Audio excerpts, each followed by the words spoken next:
তো যে আজিজ হল আপনার বুটেক্স যে বিশ্ববিদ্যালয়টি আছে এবং এই বিশ্ববিদ্যালয়ের আজিজ হলে পলিটেকনিক কলেজের ছাত্র দলের কয়েকজন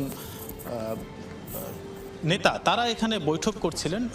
সেই বৈঠক করার এক প্রেক্ষাপটে দাঁড়িয়ে বুটেক্সের ছাত্ররা তার প্রতিবাদ জানায় এবং সেখান থেকেই মূলত এই যে বাকবিদনটা এবং যে ধাওয়া পাল্টা ধাওয়া তার সূত্রপাত।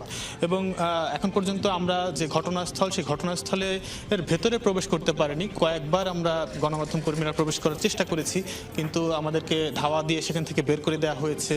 এবং একজন গণমাধ্যম কর্মী তিনি তার মোবাইলে কিছুটা ফুটেজ নিয়েছিলেন, সেগুলোও কিন্তু তাকে দিয়ে সেগুলো ডিলিট করানো হয়েছে।